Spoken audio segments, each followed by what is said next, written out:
ठीक है, पार्टिसिपेंट्स आ गए?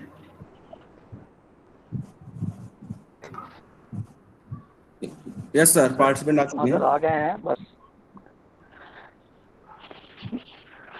मैं अनुपम कुमार आप सभी के समक्ष सत्र समन्वयक के रूप में उपस्थित हुआ हूं। आप सभी को मेरा प्यार भरा नमस्कार, सुप्रभात। जैसा कि आप सब लोग जान रहे हैं कि 7 दिवसीय राष्ट्रीय online workshop on research methodology का आज चौथा दिन है, जिससे कि आप सब लोग रूबरू हैं, जिसका श्रेय मगध विश्वविद्यालय के वाणिज्य विभाग और भारतीय लेखा संघ पटना को जाता है। सबसे पहले तो मैं धन्यवाद मगध यूनिवर्सिटी के वाइस चांसलर माननीय डॉक्टर राजेंद्र प्रसाद सर को, कॉमर्स डिपार्टमेंट के एचओडी माननीय प्रोफेसर जीएन शर्मा सर को, और हम सबके प्रिय शिक्षक धर्मेंद्र पांडे सर को, विनीता मैम को करना चाहते हैं, जो इस महामारी के दरमियान भी इस तरह के कार्यक्रम करने का पहल किया। मगध यूनिवर्सिटी बोध गया से होने के नाते मैं भगवान बुद्ध को नमन करता हूं, और भगवान बुद्ध के दिए हुए उपदेशों के साथ मैं इस सेशन का प्रारंभ करना चाहता हूं। भगवान बुद्ध ने कहा था, एक पल एक दिन को बदल सकता है, एक दिन एक जीवन को बदल सकता है, और एक जीवन इस दुनिया को बदल सकता है। तो हम लोगों के जीवन में बदलाव लाने के लिए आज हम सबके बीच जाने माने डॉक्टर विकास कुमार सर उपस्थित हुए हैं। आज इस सेशन का विषय होगा parametric test.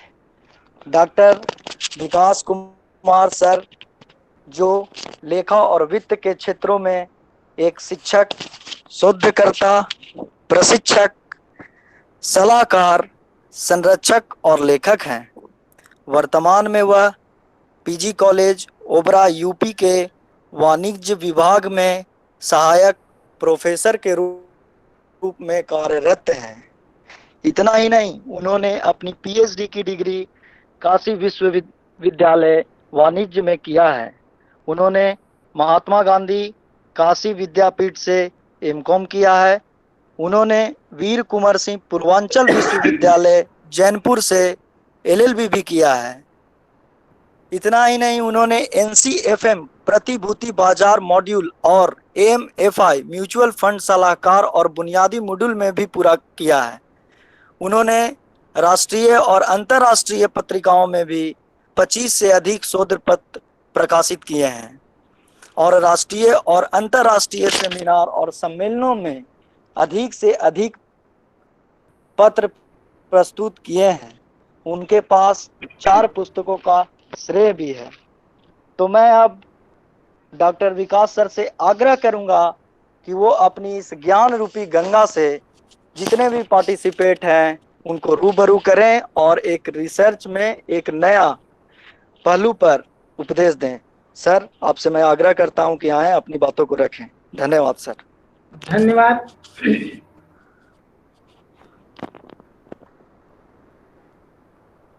7 days national online workshop on research methodology में आप सभी का, प्रतिभागियों का मैं स्वागत करता हूं, और मैं धीरेन्द्र पांडे जी को धन्यवाद देता हूं कि उन्होंने मुझे आमंत्रित किया कि आपके समक्ष कुछ बातें कह सकूं। और देखिए, आज का जो हमारा विषय है वो पैरामेट्रिक और नॉन पैरामेट्रिक टेस्ट पे है। तो पहले मैं सूक्ष्म थोड़ा सा बता दूं आपको कि आज हम लोग क्या करेंगे। इस सेशन में हम लोग पैरामेट्रिक टेस्ट के बारे में थोड़ा पढ़ेंगे, और उसके बाद कुछ एक्सेल पे वर्क देखेंगे कि पैरामेट्रिक टेस्ट कैसे कैलकुलेट किया जाए। और सेकेंड सेशन में हम लोग नॉन पैरामेट्रिक टेस्ट के बारे में पढ़ेंगे, और फिर एक्सेल पे उसके बारे में भी कुछ देखेंगे कि कैसे सॉल्यूशन होगा। तो सेशन स्टार्ट करें सर।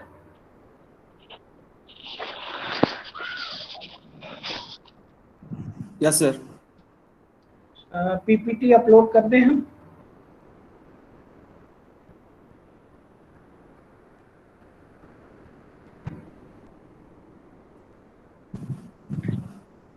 सर सेशन को शुरू किया जाए। धन्यवाद।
कोई और बीच में स्क्रीन शेयर कर रहा है क्या?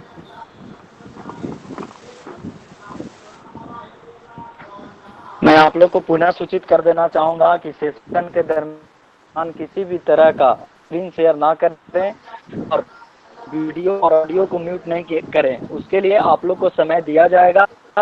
आप लोग उसी समय के दरमियान ही अपनी बातों को रखें और बीच में ना करें, अन्यथा आप लोगों को रिमूव कर दिया जाएगा सेशन से। धन्यवाद सर, कंटिन्यू करें। पीपीटी विजिबल है मेरी? नहीं।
हेलो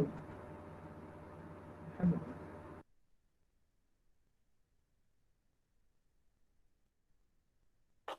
हाँ सर।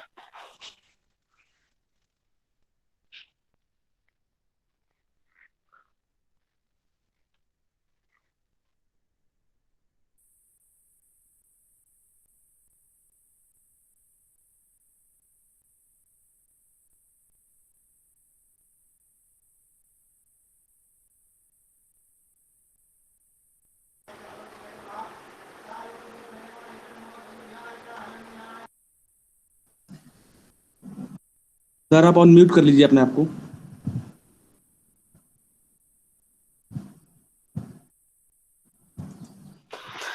सर अपना माइक अनम्यूट कर लीजिए सर।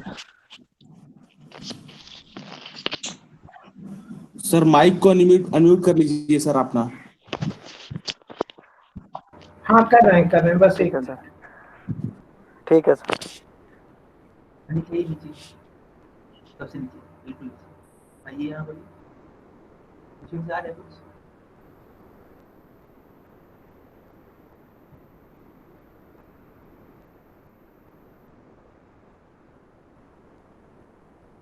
स्क्रीन दिख रही है मेरी? Yes sir. स्क्रीन विजिबल है? स्क्रीन विजिबल है सर। विजिबल है सर, लेकिन अभी नहीं, पीपीटी शो नहीं कर रहा है सर आपका। पीपीटी अभी नहीं शो कर रहा है। जी सर।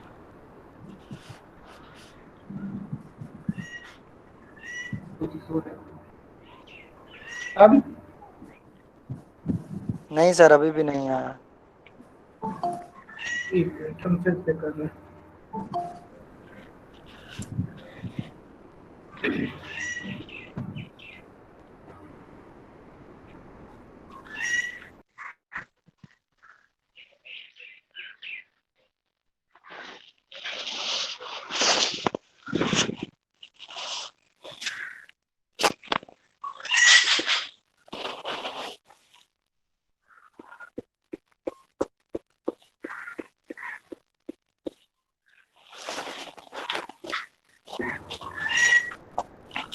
इसको कट तो नहीं किया ना फिर हाँ फिर एकदम नीचे एक बिल्कुल हाँ फिर ये पीपीटी वाली अब पूछिए स्क्रीन आ गई मेरी?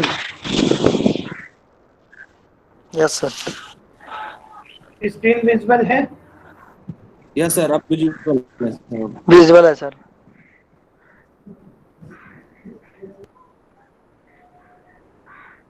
फुल स्क्रीन है कि अभी पार्ट में है? अभी सर फुल स्क्रीन नहीं आया, अभी आया था सर थोड़ी देर पहले, फिर अभी नहीं आ रहा। यस सर अब है।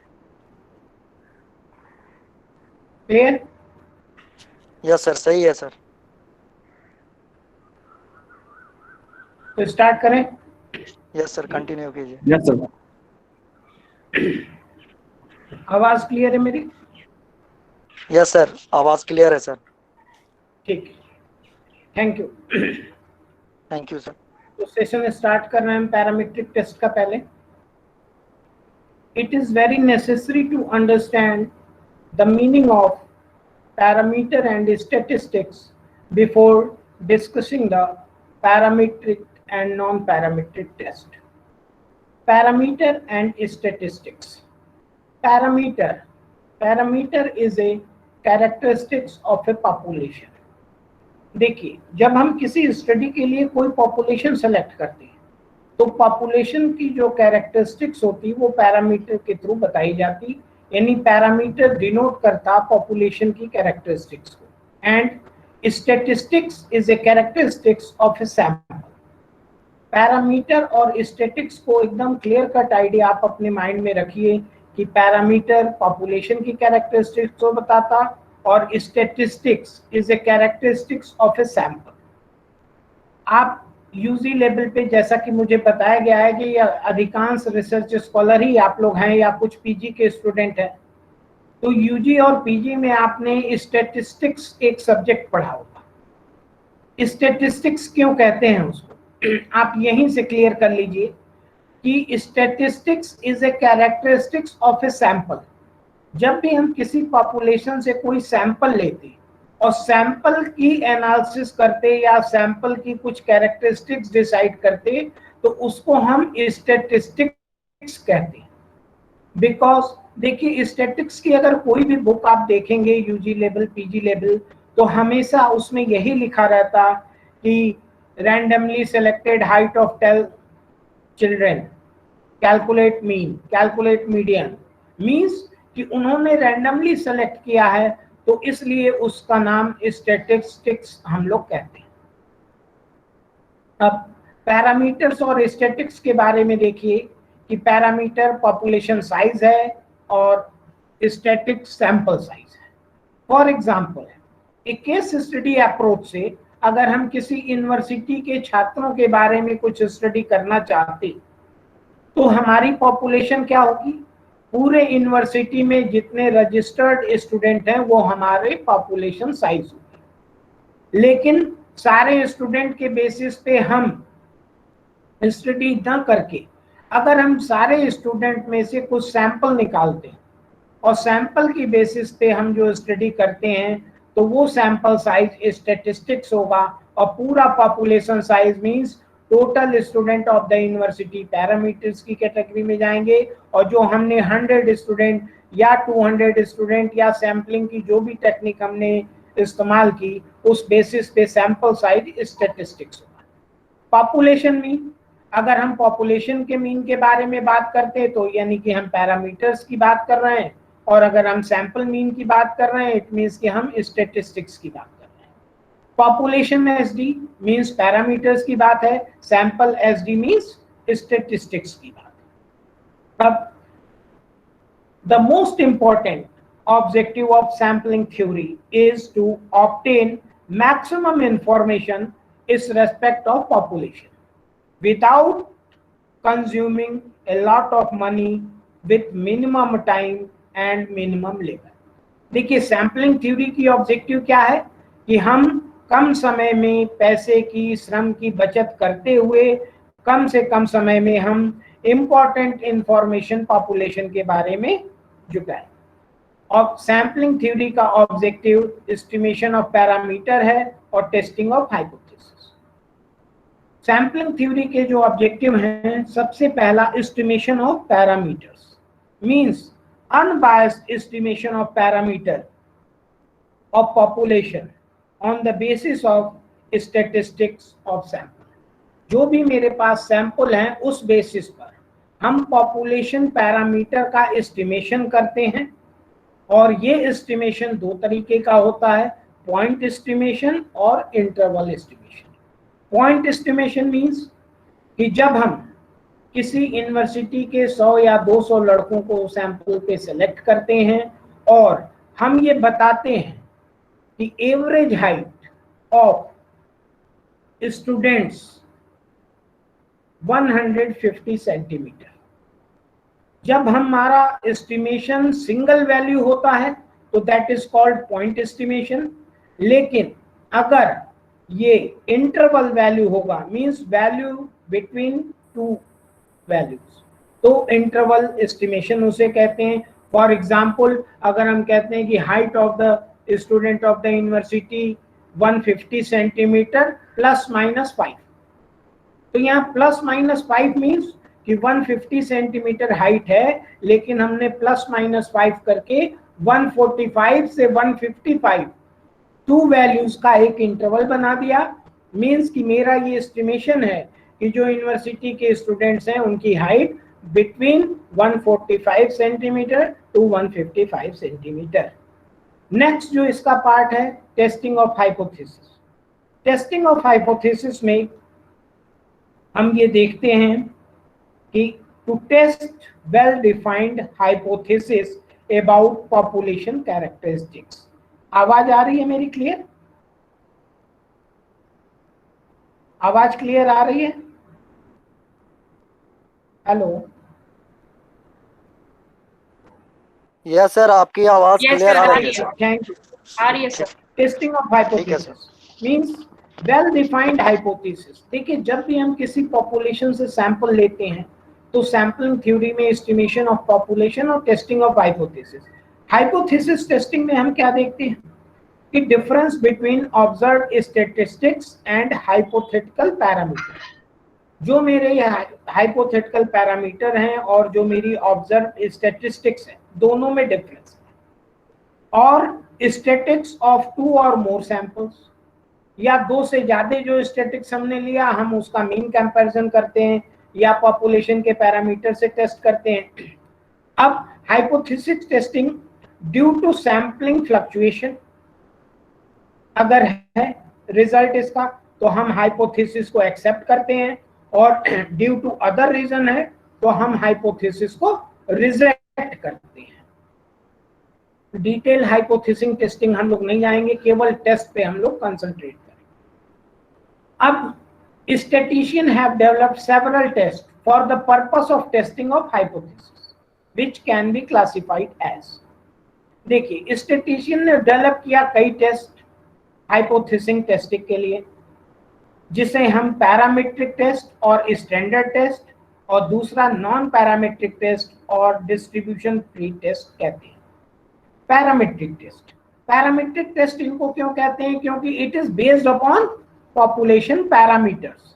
पैरामीटर हम लोग पहले डिस्कशन कर चुके हैं। ऐसा कोई भी टेस्ट जो पॉपुलेशन की कैरेक्टरिस्टिक्स दैट इज पैरामीटर उसके बारे में करते हैं, दैट इज पैरामीट्रिक टेस्ट। और non parametric test it is not based upon population parameter, it is also called distribution free test। अब हम पैरामीट्रिक टेस्ट की बात करेंगे। टेस्ट, जैसा कि आप सभी जानते हैं कि टेस्ट मींस आप कुछ एग्जामिन करने जा रहे हैं।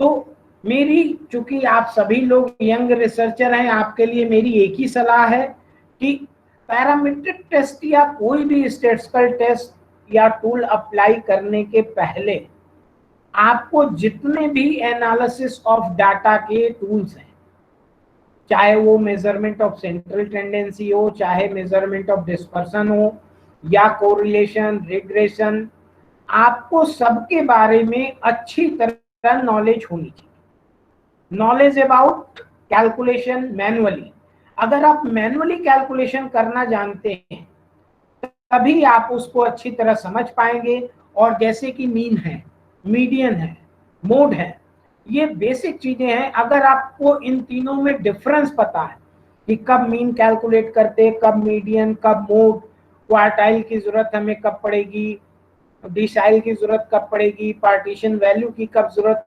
पड़ेगी, हमें अर्थमेटिक मीन कब यूज करना है, हार्मोनिक मीन कब यूज करना है, ज्योमेट्रिक मीन कब यूज करना है, और इन सब के क्या प्रॉपर्टीज हैं। प्रॉपर्टीज मींस कि due to change in scale और चेंज इन ओरिजिन मीन पे क्या इफेक्ट होता, due to change in scale और चेंज इन ओरिजिन मीडियन पे क्या इफेक्ट होता, एसडी पे, स्टैंडर्ड डिविएशन पे क्या इफेक्ट होता। अब पैरामीट्रिक टेस्ट में जो पॉपुलेशन के सबसे इंपॉर्टेंट पैरामीटर्स हैं, मीन और स्टैंडर्ड डिविएशन का ही यूज जनरली किया जाता है। अब ऐसा क्यों किया जाता है? क्योंकि जब आप मीन, मीडियन, मोड की कैरेक्टरिस्टिक्स पढ़ेंगे तो सबसे इंपॉर्टेंट और सबसे ज्यादा यूज किया जाने वाला स्टैटिस्टिकल टूल मीन्स है, जो हर जगह एप्लीकेबल हो जाता है। मीडियन और मोड को लिमिटेड यूजेस हैं उनके, इसलिए, और मीन इसलिए फेवरेट है क्योंकि मीन पे फर्दर आप एनालिसिस कर सकते हैं डाटा। अब एनालिसिस के बाद आपको इंटरप्रिटेशन भी करना होगा। तो मेरा सिंपल एक एग्जांपल है जो मैं सबसे कहता हूं कि अगर एक स्टूडेंट ने आपको बताया कि 80% उसने मार्क्स 12th एग्जाम में पास किए, 80% मीन्स, अब आप हमें ये बताएंगे कि ये कैसा स्टूडेंट होगा 80% जो पाया है 12th के एग्जाम में? एनीवन?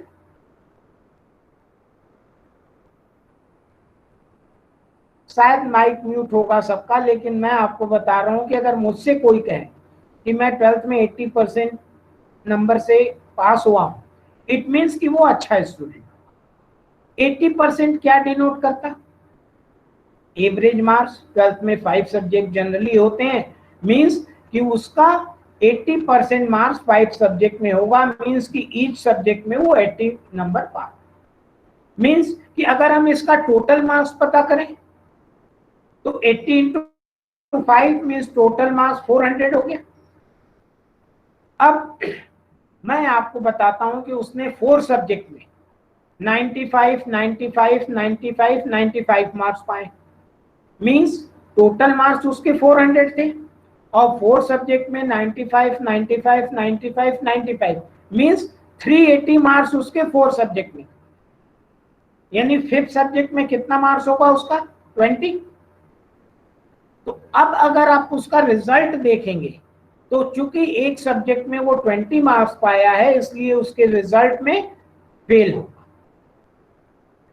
तो एनालिसिस के संग संग आपको ये भी पता करना है इंटरप्रिटेशन के लिए कि जो आप एनालिसिस करने जा रहे हैं उसके क्या क्या डायमेंशंस हो सकते हैं एनालिसिस के और इंटरप्रिटेशन के। Now we discuss one by one parametric test.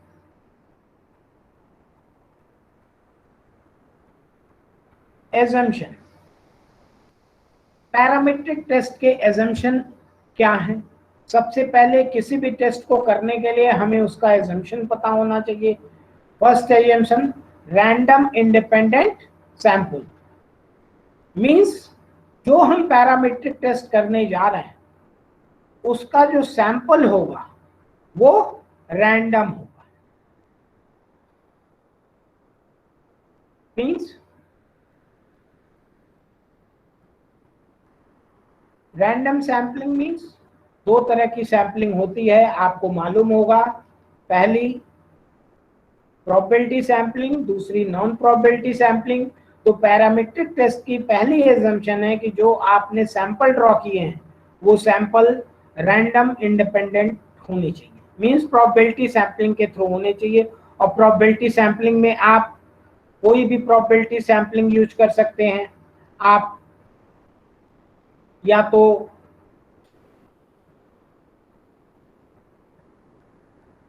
Simple random sampling करिए या फिर रिस्ट्रिक्टेड सैम्पलिंग करिए। रिस्ट्रिक्टेड में आप स्ट्रेटिफाइड सैम्पलिंग कर सकते हैं, सिस्टमैटिक कर सकते हैं, मल्टी स्टेज कर सकते हैं, क्लस्टर कर सकते हैं, जैसी भी आपके डाटा की जरूरत हो या आपने जो भी एजम्पशन लिया हो अपने पॉपुलेशन और डाटा के लिए। लेकिन पैरामीट्रिक टेस्ट के लिए ये जरूरी है कि आपका जो सैंपल हो वो रैंडमली सेलेक्ट किया गया हो, मींस प्रोबेबिलिटी सैम्पलिंग की गई। सेकंड, नॉर्मली डिस्ट्रीब्यूटेड, मींस आपको ये एजम्पशन करना है कि जो आपका पॉपुलेशन है और जो सैंपल है वो normally distributed. Normally distributed means कि नॉर्मली डिस्ट्रीब्यूटेड तो बहुत डिस्कशन का लंबा मैटर है, हम यहाँ डिस्कशन नहीं करेंगे। लेकिन आप ये जानिए कि आपका डाटा नॉर्मली डिस्ट्रीब्यूटेड है, means bell shaped, no outliers. No outliers means कि पैरामीट्रिक टेस्ट में आपको एक एजम्पशन ये भी लेना है कि आपके डाटा में कोई आउटलायर्स नहीं हो। आउटलायर्स मींस कि बहुत ज्यादा बड़ी वैल्यू या बहुत ज्यादा छोटी वैल्यू जो कि आपके डाटा को इफेक्ट करती है इंडिविजुअली, या आपके पैरामीटर या आपके स्टैटिक्स को इंडिविजुअली इफेक्ट करती है, that is called outliers. For example, इस 100 मार्क्स का हमने टेस्ट लिया 50 स्टूडेंट्स, तो 100 मार्क्स के टेस्ट में कई ऐसे स्टूडेंट होंगे जो 60, 70, 80 के आसपास नंबर पाए, लेकिन एक या दो स्टूडेंट उसमें ऐसे हो सकते हैं जो आउट ऑफ 100 में 100 जिनको मिला या आउट ऑफ 100 में 10 मिला। तो अब आप ये समझिए कि आउट ऑफ 100 में 100 जिसे मिला या 100 में 10 मिला, निश्चित रूप से यही स्टूडेंट आपके आउटलायर्स होंगे डाटा में। और आपको पैरामीट्रिक टेस्ट के एजम्पशन को फॉलो करने के लिए सबसे पहले अपना डाटा रेक्टिफाई करना होगा और आउटलायर्स को हटाना।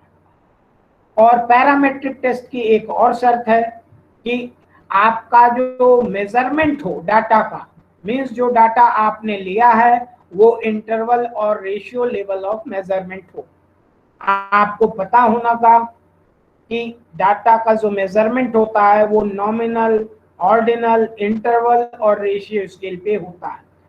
तो पैरामीट्रिक टेस्ट में जनरली जो डाटा हमारे होते हैं वो इंटरवल और रेशियो लेवल ऑफ मेजरमेंट के होते हैं।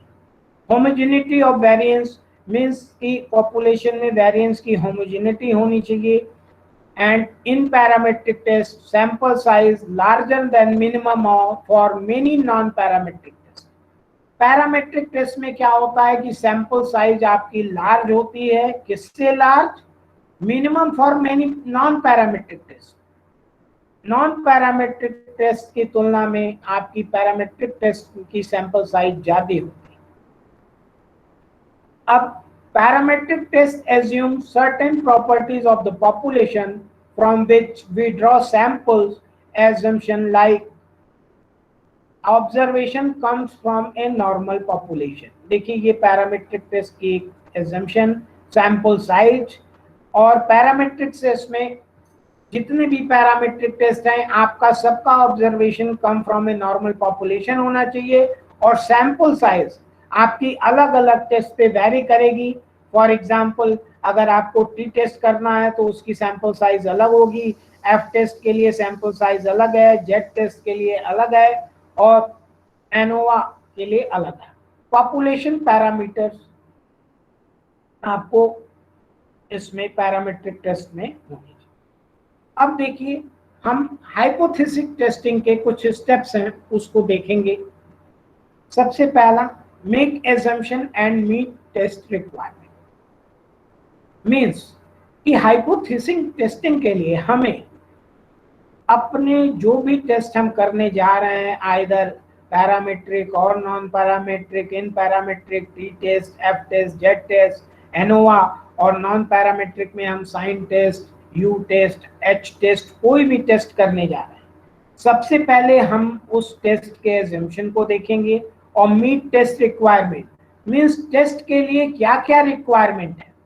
जैसे हम टी टेस्ट करने जा रहे हैं तो सैंपल साइज देखेंगे, जेड टेस्ट करने जा रहे हैं तो सैंपल साइज देखेंगे, एनोवा करने जा रहे हैं तो वन वे एनोवा है, टू वे एनोवा है, वन फैक्टर बेस्ड है, टू फैक्टर बेस्ड है, ये सारा डिस्कशन पहले करेंगे। उसके बाद स्टेट द नल हाइपोथेसिस, हम अपनी नल हाइपोथेसिस डिसाइड करेंगे। और नल हाइपोथेसिस होती क्या है?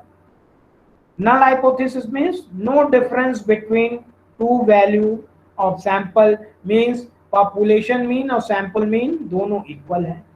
मीन्स ये जो डिफरेंस है, नो डिफरेंस वर्ड हम यूज करते, that is difference due to sample fluctuation. Means यहाँ जो नो डिफरेंस वर्ड हम यूज कर रहे हैं, इसका मतलब ये है कि जो भी डिफरेंसेस होंगे ड्यू टू सैंपल फ्लक्चुएशन होंगे, अदरवाइज मीन पॉपुलेशन और मीन सैंपल में कोई डिफरेंस नहीं है। अब एक रिसर्चर पॉइंट ऑफ व्यू से देखें तो नल हाइपोथेसिस तो सबकी फिक्स होती है, लेकिन आप जैसा रिसर्च करना चाहते हैं आप अल्टरनेटिव हाइपोथेसिस रख सकते हैं। अल्टरनेट हाइपोथेसिस को ही रिसर्च हाइपोथेसिस कहते हैं। अब रिसर्च हाइपोथेसिस, एक रिसर्चर की यही इच्छा होती कि वो नल हाइपोथेसिस को रिजेक्ट करे और अपनी alternate hypothesis that is research hypothesis को वो एक्सेप्ट कराए। नेक्स्ट, नल हाइपोथेसिस के बाद आपको select the sampling distribution and establish the critical reason. उसके बाद आपको सैम्पलिंग डिस्ट्रीब्यूशन सेलेक्ट करना होगा कि वो टी डिस्ट्रीब्यूशन है, नॉन प्रोबेबिलिटी सैम्पलिंग है, नॉन नॉर्मल डिस्ट्रीब्यूशन है, और critical reason.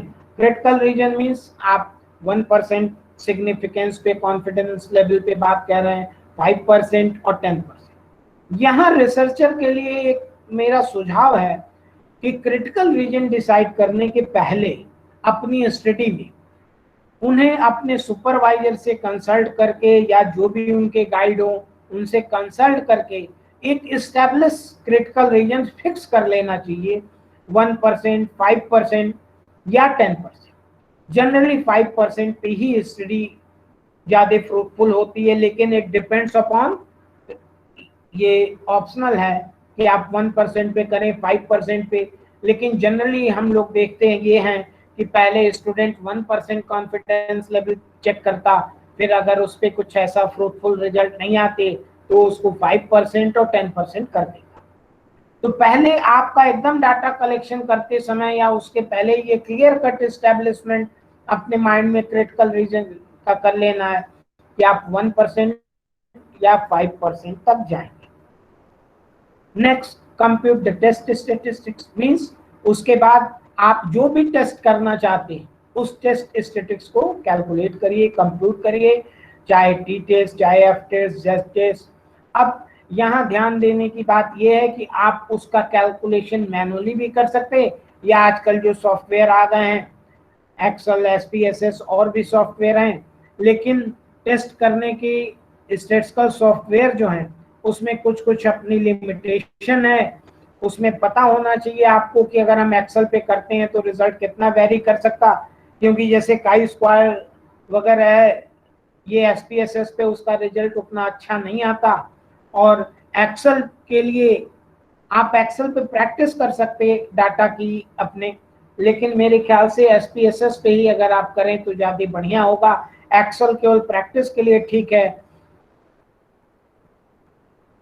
Make a decision and interpret result. Last point कि आपको टेस्ट स्टैटिस्टिक्स और critical reason means T value अगर आप निकाल रहे हैं, टी टेस्ट कर रहे हैं, तो टी टेस्ट की कैलकुलेटेड वैल्यू जो आपकी आई है और टेबुलेटेड वैल्यू है, दोनों में कंपैरिजन करके आप अपना डिसीजन लेंगे और उस डिसीजन के बेसिस पे आप अपना रिजल्ट इंटरप्रिटेशन करेंगे कि या नल हाइपोथेसिस आपकी एक्सेप्ट हुई या रिजेक्ट हुई।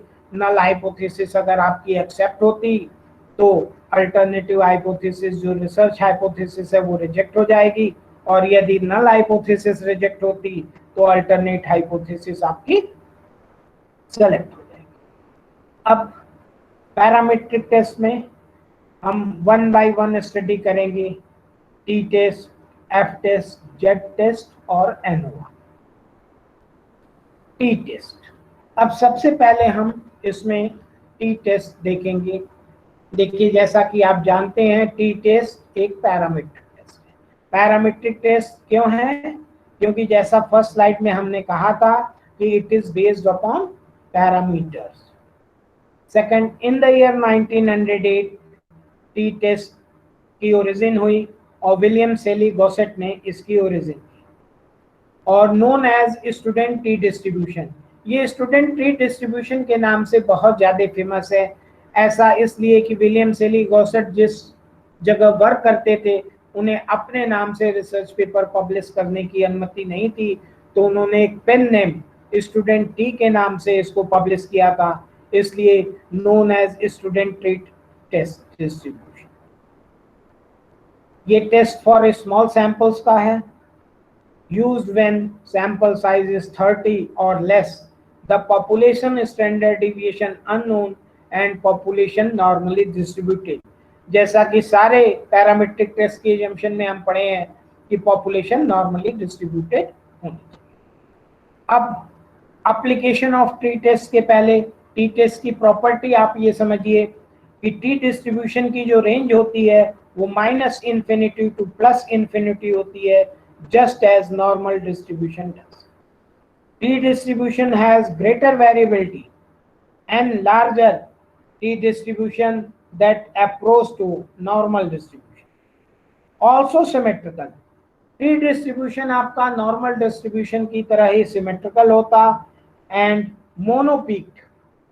monopeaked होता, longer tail, इसकी टेल्स जो होती है नॉर्मल डिस्ट्रीब्यूशन से लॉन्गर होती है विथ मोर पॉइंटेड पीक, लेकिन जो इसकी पीक होती है वो नॉर्मल डिस्ट्रीब्यूशन से ज्यादा पॉइंटेड होती है। अब एप्लीकेशन ऑफ टी टेस्ट में पहला टी टेस्ट का जो हम एप्लीकेशन करते हैं to test the significance of the mean of a random sample. Means हम सबसे पहला जो टेस्ट करते हैं हम ये करते हैं कि हमने पॉपुलेशन में से एक सैंपल ले लिया। फॉर एग्जाम्पल, जो कि हमने स्टार्टिंग में आपको एग्जाम्पल दिया था कि अगर हम किसी यूनिवर्सिटी के स्टूडेंट के बारे में कुछ जानना चाहते हैं तो पॉपुलेशन हमारा क्या होगा, पूरी यूनिवर्सिटी के स्टूडेंट हमारी पॉपुलेशन। सपोज दैट पूरी यूनिवर्सिटी में 10,000 स्टूडेंट हैं तो टोटल पॉपुलेशन हमारी 10,000। अब कुछ स्टडी करने के लिए अगर हम उसमें से सैंपल लेते हैं और हम ये टेस्ट करना चाहते हैं कि जो हमारा सैंपल है उसका मीन पॉपुलेशन मीन की तुलना में कैसा है, तो हम इस टेस्ट को यूज करेंगे mean of a random sample. और यहाँ सारे पैरामीट्रिक टेस्ट के जो एजम्पशन थे वो फुलफिल किए जाएंगे। मीन्स हमारा सैंपल जो होगा वो रैंडमली होगा, पॉपुलेशन नॉर्मली डिस्ट्रीब्यूटेड एज्यूम होगा, ये सारी चीजें। सेकेंड जो एप्लीकेशन हम टी टेस्ट का करते हैं to test the difference between mean of two samples, कि हम टू सैंपल्स के मीन के लिए हमने 2 सैंपल ड्रॉ किए, यूनिवर्सिटी के में से 2 स्टूडेंट के सैंपल्स निकाले, आइदर 50-50 और 100-100 व्हाटएवर, और हम उन दोनों सैंपल के मीन को चेक करना चाह रहे हैं। क्या चेक करना चाह रहे हैं? Whether the both sample have been drawn from the same population. Means हम ये चेक करना चाहते हैं कि both the sample have been drawn from the same population, or whether the factor affecting both the sample in the same or there is a significant difference. तो हम इसके लिए भी सैंपल टेस्ट कर सकते हैं, T test. Third, to test the difference between mean of 2 samples, dependent sample और paired observation। paired observation के लिए हम this test is used when the value of sample are in the form of natural pairing. For example, find out the efficacy of a coaching class। अगर हमको किसी coaching class की efficacy के बारे में पता करना है कि कोचिंग क्लास अच्छी है या नहीं, तो हम before and after coaching class बच्चों के रिजल्ट को देख के हम ये पेयर टेस्ट कर सकते हैं। और पेयर टेस्ट के लिए आपको ध्यान रखना होगा कि डाटा सेम होते हैं, उन्हीं पे कुछ ट्रीटमेंट करके फर्दर हम फिर टेस्ट करते हैं, इसको बिफोर एंड आफ्टर टेस्ट भी कहते हैं। और ये सेम डाटा पे होते हैं, मींस N1 N2 इसमें दोनों सेम होंगे, इसीलिए इसको पेयर्ड सैंपल या बिफोर एंड आफ्टर। या हमें किसी दवा का टेस्ट करना है कि ये दवा मतलब कैसी है, तो हमने एक डाटा सैंपल लिया, उनका टेस्ट किया, फिर दवा देने के बाद टेस्ट किया। जनरली ट्रेनिंग में ये टेस्ट यूज होता है। जैसे हम ये वर्कशॉप में जितने भी पार्टिसिपेट किए थे, पार्टिसिपेशन के पहले हम एक टेस्ट ले लेते रिसर्च मेथोलॉजी का, और फिर पार्टिसिपेशन के बाद अगर हम टेस्ट लें तो दोनों टेस्ट में क्या होगा, हम पेयर टेस्ट की कंपैरिजन कर सकते हैं। मींस कि हम ये जानना चाहते हैं कि ये जो 7 days national online workshop MU बोध गया में हो रही है, ये फ्रूटफुल थी या नहीं थी। तो जितने भी पार्टिसिपेंट्स यहाँ ज्वाइन किए हैं, हम सैंपल बेसिस पे 10 या 20 पार्टिसिपेंट्स का बिफोर टेस्ट और आफ्टर टेस्ट रिसर्च मेथोलॉजी का लेके हम ये स्टडी कर सकते हैं टी टेस्ट पे, कि मींस कि जो ये वर्कशॉप है वो सिग्निफिकेंट है या नहीं। सिग्निफिकेंट होगी ही मेरे हिसाब से। Last, to test the significance of an observed correlation coefficient. T test का यूज हम कोरिलेशन कोफिशिएंट के सिग्निफिकेंट के लिए भी करते हैं, लेकिन ये 4 टॉपिक आज हम डिस्कस नहीं करेंगे क्योंकि वो कोरिलेशन कोफिशिएंट से रिलेटेड है। लास्ट डे आप लोग का सेशन मेरे ख्याल से कोरिलेशन का हुआ है। अब first test, to test the significance of the mean of a random sample.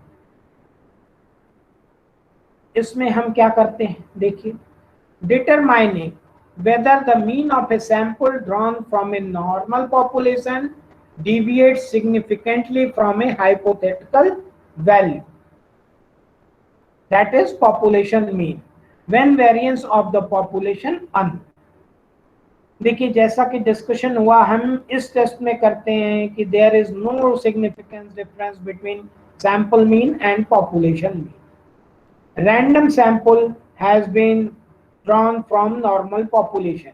ये 2 assumption हमारे होंगे और हमारी null hypothesis उसमें क्या होगी, means population mean and sample mean both are equal। उसके बाद हम अपना टेस्ट यूज करेंगे टी टेस्ट, और फिर टी टेस्ट यूज करने के बाद मेरे पास एक कैलकुलेटेड वैल्यू आएगी, फिर हम डिग्री ऑफ फ्रीडम डिसाइड करेंगे और उसके बाद टेबल वैल्यू में क्रिटिकल वैल्यू चेक करेंगे। डिग्री ऑफ फ्रीडम, आप जितने भी लोग पार्टिसिपेंट्स हैं, आपसे एक रिक्वेस्ट है हमारी कि अलग अलग टेस्ट के लिए डिग्री ऑफ फ्रीडम अलग अलग होती है। तो किसी भी सॉफ्टवेयर पे एनालिसिस करने के पहले या अपने डाटा को एनालिसिस करने के पहले ये जितने टाइप की थ्योरीज है, डिग्री ऑफ फ्रीडम क्या है, क्रिटिकल वैल्यू क्या है, 2 साइड टेस्ट क्या है, 1 साइड टेस्ट क्या है, लेफ्ट साइड टेस्ट क्या है, राइट साइड टेस्ट, ये थ्योरेटिकल आपको रिच होना चाहिए, तभी उसके बाद जो चीजें हैं वो आपको क्लियर होंगी। अब डिग्री ऑफ फ्रीडम के बारे में हम यहाँ आपको बता दें कि डिग्री ऑफ फ्रीडम से क्या मीनिंग है। डिग्री ऑफ फ्रीडम आपको हर टेस्ट में डिसाइड करना पड़ेगा कि कितने डिग्री ऑफ फ्रीडम पे आप अपनी क्रिटिकल वैल्यू देखना चाहते हैं। डिग्री ऑफ फ्रीडम होती क्या?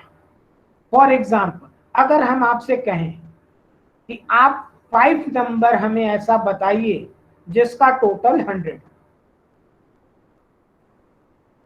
ठीक है, मीन्स मेरा क्वेश्चन क्या है कि हमने आपसे पूछा कि आप कोई भी ऐसा 5 नंबर हमें बताइए जिसका टोटल 100 हो। सपोज दो कि आप पहला नंबर 20 बताते हैं, 20 बताने के लिए आप फ्री। दूसरा नंबर 30 बताते हैं, 30 बताने के लिए भी आप फ्री हैं। तीसरा 15 बताते हैं, 15 बताने के लिए आप फ्री हैं। चौथा 20 बताते हैं। मीन्स कि 5 नंबर हमने आपसे पूछे थे, टोटल 100 होना चाहिए, तो पहला 4 नंबर तो आप बड़ी आसानी से बता गए, 20, 30, 15, 20। मीन्स इन सबको काउंट करें, 20, 30, 50, 15, 65 और 20, 85। मीन्स पहला 4 नंबर बताने के लिए आप फ्री थे, लेकिन जब आपको 5वां नंबर बताना होगा तो आपको देखना होगा कि 5वां नंबर ऐसा होना चाहिए जिसके जुड़ने पे टोटल 100 हो जाए। मीन्स 5वां नंबर बताने के लिए आप फ्री नहीं है, ठीक। तो स्टैट्स में ये देखा जाता कि जो भी आपने सैंपल लिया है उसमें डिग्री ऑफ फ्रीडम क्या है। तो जनरली डिग्री ऑफ फ्रीडम निकालने के लिए हम इसी कॉन्सेप्ट का यूज करते कि जैसे हमने आपको 5 नंबर्स बताने के लिए कहा जिसका टोटल 100 हो, तो आप 4 टाइम्स इसमें फ्री थे, लेकिन 5वां नंबर बताने के लिए फ्री नहीं थे। तो डिग्री ऑफ फ्रीडम निकालने के लिए हम n में से -1 कर देते और जो नंबर हमें मिलता है वही मेरा डिग्री ऑफ फ्रीडम है। For example, to trace the significance of the mean of a random sample, अगर हम इसमें सैंपल बेसिस पे 10 हमने लिया है सैंपल साइज, तो डिग्री ऑफ फ्रीडम मेरा क्या होगा? n-1 means 10 - 1 that is 9 degree of freedom पे हम क्रिटिकल वैल्यू इसकी देंगे। दूसरा कि अगर मेरा सैंपल साइज 15 का है, 15, तो डिग्री ऑफ फ्रीडम वहां 15 - 1 दैट इज 14। अब देखिए, इसको टेस्ट को करने के लिए हमने एक इलस्ट्रेशन लिया है। The following example, 6 boys are selected at random from a school and their marks in Hindi found to be 63, 63, 64, 66, 60 and 68 out of 100. In the light of these marks, discuss the general observation that the mean marks in Hindi in the school was 66. देखिए इस question में क्या है कि हमने 6 boys को select किया किसी स्कूल से और जिनके हिंदी में मार्क्स देखे आउट ऑफ 100। वो मार्क्स आपको गिवन है 6 स्टूडेंट्स के, और आपको क्या पता करना है? यहाँ आपको ये पता करना है कि पूरे स्कूल में हिंदी के मार्क्स का एवरेज 66 था। तो अब देखिए यहाँ पे एक पॉपुलेशन मेरे लिए स्कूल है और जो हमने 6 स्टूडेंट को सेलेक्ट किया ये मेरी सैंपल साइज। अब सॉरी, अब यहाँ हमें ये देखना है कि पॉपुलेशन मीन मेरा 66 है, तो हम सबसे पहले नल हाइपोथेसिस क्या लेंगे कि there is no difference between population mean and actual mean of Hindi marks of all the students. फिर उसके बाद हम अपना टी स्टैटिस्टिक्स यूज करेंगे, फिर table value, degree of freedom. अब यहाँ डिग्री ऑफ फ्रीडम क्या होगा? टोटल 6 सैंपल है तो degree of freedom 6 - 1 that is 5। और इस एग्जांपल को अभी हम कुछ देर बाद जब एक्सेल पे करेंगे तो सेम क्वेश्चन को हम आपको एक्सेल सीट पे करके दिखाएंगे और उसकी टेबुलेटेड वैल्यू से कंपैरिजन करके दिखाएंगे। नेक्स्ट, सेकंड जो टी टेस्ट का हम यूज करते to test the difference between mean of 2 sample. दोनों सैंपल इंडिपेंडेंट होने चाहिए। There may be 2 objective of testing, whether the both sample have been drawn from the same population or whether the factor affecting both the sample in the same or there is a significant difference. अब देखिए, ये जो testing हम करते हैं किस लिए करते हैं कि both the sample drawn from the same population or two population mean do not differ significantly. अब इसको भी करने के लिए देखिए हमने एक एग्जांपल लिया है और इसका भी स्टेप वही होगा जो टेस्टिंग ऑफ हाइपोथेसिस का होता। सबसे पहले हम नल हाइपोथेसिस फिक्स करेंगे और जब भी आप नल हाइपोथेसिस फिक्स करेंगे अल्टरनेटिव हाइपोथेसिस भी आपको क्लियर होगी और फिर इसमें हम टेस्ट स्टैटिस्टिक्स का करेंगे, critical reason, degree of freedom. और यहाँ देखिए मेरी 2 सैंपल्स हैं तो यहाँ डिग्री ऑफ फ्रीडम मेरे लिए क्या होगा, number of sample 1 plus number of sample 2 minus 2 करेंगे। और ये एग्जांपल मैंने लिया है इसके लिए कि 2 groups of student appear in a test examination and the marks obtained by them were as follows.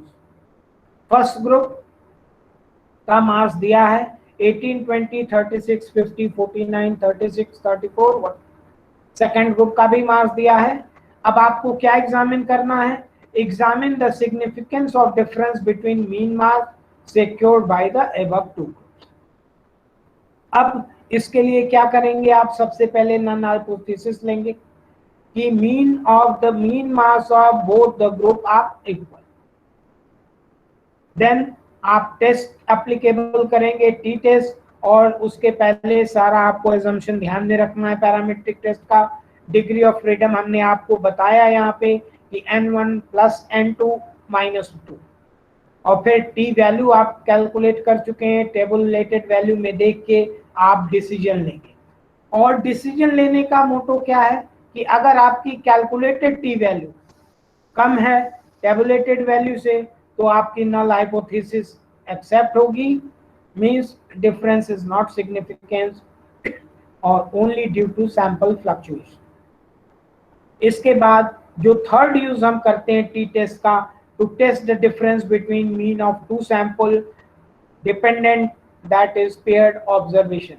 जैसा कि मैंने पहले आपसे कहा कि बिफोर एंड आफ्टर भी टेस्ट इसको कहते हैं टी टेस्ट या पेयर टेस्ट के नाम से ये फेमस है।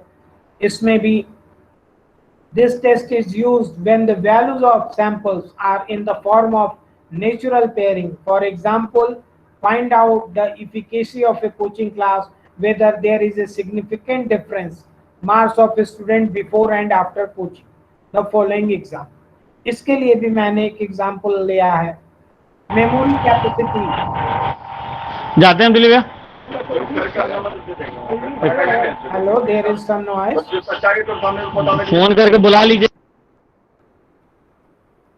Memory capacity, thank you. Memory capacity of 9 students were tested before and disturb ना करें। thank you. Memory capacity of 9 students tested before and after training state whether the training was effective or not from following scores. देखिए, 2 data आपके सामने दिया गया है कि 9 students को लिया गया मेमोरी कैपेसिटी चेक करने के लिए और उनको एक ट्रेनिंग दी गई। अब आपको ये चेक करना है कि ट्रेनिंग के पहले वो मेमोरी चेक किया गया, उनका डाटा लिया गया और ट्रेनिंग के बाद डाटा लिया गया। अब आपको पता करना है कि मेमोरी इन्हांस करने में वो ट्रेनिंग कितनी सफल है या नहीं है। इस तरह के टेस्ट करने के लिए आपको टी टेस्ट पेयर्ड करना होगा और इसमें भी आपका स्टेप्स वही हैं सारे। नल हाइपोथेसिस आप क्या लेंगे कि before training mean and after training mean are equal, means training के पहले और ट्रेनिंग के बाद में कोई भी चेंज नहीं हुआ। और फिर उसके बाद आप टेस्ट स्टैटिस्टिक्स एप्लीकेबल करेंगे और उसके बाद डिग्री ऑफ फ्रीडम। यहाँ डिग्री ऑफ फ्रीडम क्या होगी, यहाँ डिग्री ऑफ फ्रीडम n-1 ही होगा, क्यों पेयर्ड है ये तो इसको सिंगल ही काउंट किया जाएगा। और यहाँ भी टी वैल्यू अगर आपकी कैलकुलेटेड टेबुलेटेड से कम आएगी तो आपकी नल हाइपोथेसिस एक्सेप्ट होगी, मींस कि ट्रेनिंग इफेक्टिव नहीं है, मींस बिफोर एंड आफ्टर कोई चेंज नहीं है। लेकिन अगर आपकी टेबुलेटेड वैल्यू ज़्यादा है की वैल्यू से, तो आप डिसीजन लेंगे उस बेसिस पर। Next fourth, to test the significance of an observed correlation coefficient. If we are to test the hypothesis that the correlation coefficient of the population is 0, that is the variable in the population are uncorrelated, we have to apply this test. अगर हमें ये देखना है कि population के variables जो हैं एक दूसरे से कोरिलेटेड नहीं हैं, तो हम कोरिलेशन पॉपुलेशन का 0 चेक करने के लिए इस टेस्ट को यूज करते हैं। और इसका डिस्कशन हम आज नहीं करेंगे क्योंकि कल के सेशन में आपको कोरिलेशन बता दिया गया है शायद।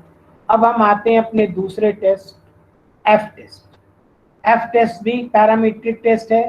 पैरामीट्रिक टेस्ट है मींस कि आपको वो सारे एजम्पशन जो आप पैरामीट्रिक टेस्ट में पढ़े हैं स्टार्टिंग में, वो एफ टेस्ट के लिए भी अपने माइंड में रखना होगा।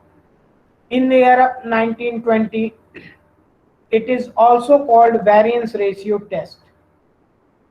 F test इसका नाम क्यों पड़ा? In respect of फिशर, क्योंकि इसे ओरिजिन इसकी आर फिशर ने की थी और बाद में इसको डेवलप GW इसनेटगोर ने किया। अब F टेस्ट क्यों किया जाता है? This test is used especially when the significance of difference between two variables is to be tested, that is, when it is to be decided whether the two samples may be regarded as drawn from the same population having the same variance or not. देखिए, F test का हम use इसलिए करते हैं just कि जो भी हमने 2 सैंपल लिया है वो ऐसे पॉपुलेशन से लिया है जिसका सेम वेरिएंस है या नहीं। ऐसी जानकारी के लिए हमें एफ टेस्ट यूज करते हैं। एफ टेस्ट के एजम्पशन में भी नॉर्मलिटी का है, मींस नॉर्मल डिस्ट्रीब्यूटेड पॉपुलेशन होनी चाहिए, और यहाँ भी जो सैंपल आपने लिया हो वो सैंपल रैंडम होना चाहिए, मींस प्रोबेबिलिटी सैंपलिंग होनी चाहिए और इंडिपेंडेंट सैंपल होना चाहिए। और इसका जो आंसर एफ टेस्ट का आता है जनरली मोर देन यूनिटी होता है, क्योंकि इसका जो एफ टेस्ट का हम फार्मूला यूज करते हैं, larger estimated variance upon smaller estimated variance, और यहाँ टोटल वेरिएंस की जो मीनिंग है variance between samples plus variance with in sample. अब एफ टेस्ट के लिए एक क्वेश्चन हमने लिया है, 2 random samples drawn from 2 normal population as under obtain estimates of the variance of the population and test whether the 2 population have the same variance. इसमें देखिए 2 population हमने सैंपल ए सैंपल बी से लिया है और हम ये चेक करना चाहते हैं कि दोनों सैंपल्स जो लिया गया है ऐसे पॉपुलेशन से लिया गया है जिसका वेरिएंस सेम है। तो यहाँ भी हमें वो सारा null hypothesis testing of hypothesis का स्टेप फॉलो करना पड़ेगा। सबसे पहले हम नल हाइपोथेसिस लेंगे, both the sample come from population having same variance. ये मेरी नल हाइपोथेसिस हो गई और इसके अपोजिट आप अल्टरनेटिव हाइपोथेसिस रख सकते हैं। फिर आप टेस्ट स्टैटिस्टिक्स करेंगे, फिर critical value degree of freedom decide करेंगे। उसके बाद अगर आपकी F calculated value F tabulated value से कम आती है तो आप नल हाइपोथेसिस एक्सेप्ट करेंगे, means both the sample come from population having same variance। और इस क्वेश्चन को भी अभी हम एक्सेल सीट में करेंगे। नेक्स्ट जो मेरा अगला टॉपिक है दैट इज एनोवा। एनोवा का full form analysis of variance है। एनालिसिस ऑफ वेरिएंस एक पैरामीट्रिक टेस्ट है और इसको 1923 में फिशर ने इसको ओरिजिन किया था और इसको भी डेवलप करने का श्रेय स्नेटगोर को है। The test to test the significance of mean of more than 2 sample only by 1 test. देखिए इसके पहले जो भी हम टेस्ट करते थे वो 2 सैंपल तक ही रिस्ट्रिक्टेड था, लेकिन एनोवा एक ऐसा टेस्ट है कि मोर देन 2 सैंपल में भी हम इसको कर सकते हैं। अब एजम्पशन ऑफ एनोवा क्या है? each group sample is drawn from a normally distributed population. Sorry, आपको यहां ये ध्यान रखना है कि जो भी पैरामीट्रिक टेस्ट के एजम्पशन है वो सारे पैरामीट्रिक टेस्ट पे एप्लीकेबल होंगे. Each group sample in drawn from A normally distributed sample means ANOVA के करने के लिए ये मोर देन 2 ग्रुप सैंपल भी करता. तो जितने भी आप ग्रुप लिए हैं आपको ये अज्यूम करना है कि सब नॉर्मली डिस्ट्रीब्यूटेड पॉपुलेशन के हों. All population have a common variance. All sample are drawn independently of each other. सारे सैंपल जो भी आपने ड्रॉ किए हैं वो इंडिपेंडेंट है. Within each sample the observation are sampled randomly and independently of each other. जो भी आपने ईच सैंपल लिया है ऑब्जर्वेशन उसमें रैंडम सैंपलिंग किया है और इंडिपेंडेंट है. अब यूजेस, एनोवा का यूज आप कहाँ कहाँ करेंगे अब ये देखिए.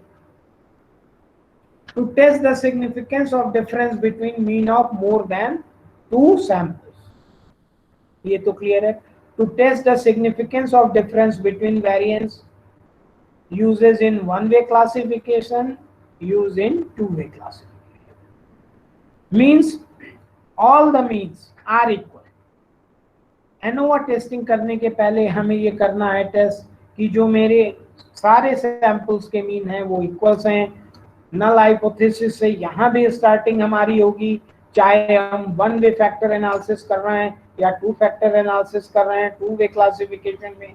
नल हाइपोथेसिस से हम स्टार्ट करेंगे. Means of population from a sample have been drawn are equal to one another, means no significant difference between these means of different samples. फिर हम इसके बाद टेस्ट हाइपोथेसिस में एनोवा करेंगे जिसमें हम वेरिएंस रेशियो निकालेंगे.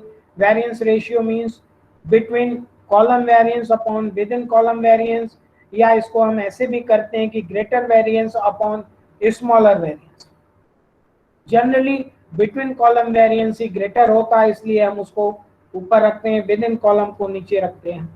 फिर हम टेबल वैल्यू अप में देखेंगे और फिर डिसीजन लेंगे कि एफ कैलकुलेटेड अगर आपका लेस देन क्रिटिकल है तो नल हाइपोथेसिस एक्सेप्ट होगी. इसके लिए देखिए एक क्वेश्चन मैंने एग्जांपल में लिया है जो अभी हम लोग एक्सेल शीट पे करेंगे. The one way ANOVA analysis of variance used to determine whether there are any statistically significant difference between the means of 3 or more independent groups when data are classified to only one criteria. For example, if we collect data of agriculture yield on the basis of different type of fertilizer, it will be one factor classification. देखिए one way ANOVA में आपको समझना होगा कि जो आपने analysis का factor लिया है वो केवल वन फैक्टर. फॉर एग्जाम्पल में देखिए if we collect data of agriculture yield on the basis of different type of fertiliser, means यहाँ पे हम अपने एग्रीकल्चर यील्ड की बात कर रहे हैं और डिफरेंट टाइप्स ऑफ फर्टिलाइजर्स को केवल हमने लिया है. लेकिन अगर हम एग्रीकल्चर यील्ड की बात करें, डिफरेंट टाइप ऑफ फर्टिलाइजर को लें और डिफरेंट टाइप ऑफ सीड्स को भी ले लें, तो ये 2 फैक्टर एनालिसिस होगी. One factor one way ANOVA में हम केवल एक ही फैक्टर को सेलेक्ट करते. फॉर एग्जाम्पल कि अगर हमें सेल्स की फिगर देखनी है तो sales on the basis of different salesman, means कि अलग अलग सेल्समैन हमारे सेल्स को क्या इफेक्ट करते हैं, या फिर अलग अलग डिफरेंट सीजन्स में हमारे सेल के ऊपर क्या इफेक्ट आता, या डिफरेंट एडवर्टीजमेंट हमारे सेल को कैसे इफेक्ट करती है. मींस ये सारी चीजें अलग अलग हम करते हैं तो वन फैक्टर एनालिसिस होगा. लेकिन अगर हम ये चेक करें कि sales on the basis of different salesman and different seasons, तो यहाँ 2 फैक्टर में हम चले जाएंगे. उस केस में हमें एनोवा 2 वे यूज करना होगा. अब वन वे एनोवा का ये क्वेश्चन मैंने लिया है. A general test conducted of certain students of MCOM selected at random from 4 colleges of a town. Marks obtained individually are as follows. Carry out analysis of variance to test the significance of difference between mean marks of 4 college। अब हमें 4 college का mean marks test करना है, तो आपको clear है कि ये मोर देन 2 सैंपल है तो आपको एनोवा अप्लीकेबल होगा, और 1 फैक्टर पे बेस्ड है तो 1 वे एनोवा पे आप जाएंगे और आप शुरू में हाइपोथेसिस करके फिर टेस्ट स्टैटिस्टिक्स यूज करके डिसीजन लेंगे। तो अभी जब हम एक्सेल सीट पे वर्क करेंगे तो हम इस क्वेश्चन को भी वहां सॉल्व करेंगे, लेकिन आप सभी से मेरी रिक्वेस्ट है कि इन सारे क्वेश्चन को आप एक बार मैनुअली भी चेक करिएगा और फिर उसी को एक्सेल पे ले जाके चेक करिएगा कि आपका जो मैनुअली रिजल्ट है और जो एक्सेल का रिजल्ट है दोनों मैच कर रहा है या नहीं। अगर नहीं मैच कर रहा है तो फिर आपको अपना कैलकुलेशन मैनुअली चेक करना पड़ेगा। ANOVA 2, when data are classified on 2 criterion in the form of 2 factor or causes, for example influence of agriculture yield on the basis of types of fertilizer and variety of seeds. Analysis of such type of data is known as analysis of variance in two-way classification. Such analysis provide test of 2 sets of hypothesis by the same set of data. Two-way ANOVA में जैसा कि आपने देखा कि आपके 2 factor होने चाहिए, means कि अगर आप एग्रीकल्चर यील्ड चेक कर रहे हैं तो टाइप्स ऑफ फर्टिलाइजर और वैरायटी ऑफ सीड्स। अगर आप सेल्स चेक कर रहे हैं, influence of sales, different salesman या डिफरेंट सीजन, तो वो भी हो गया 2 फैक्टर एनालिसिस।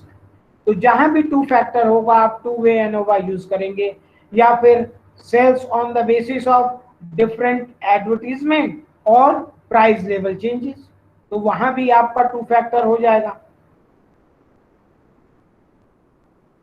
अब ये एग्जांपल मैंने लिया है, a factory manager wishing to buy machines for a certain operation in a production process obtains 1 machine from each of the 4 companies making such machines and put 3 men each of whom work 1 day on each of the 4 machine in a random order.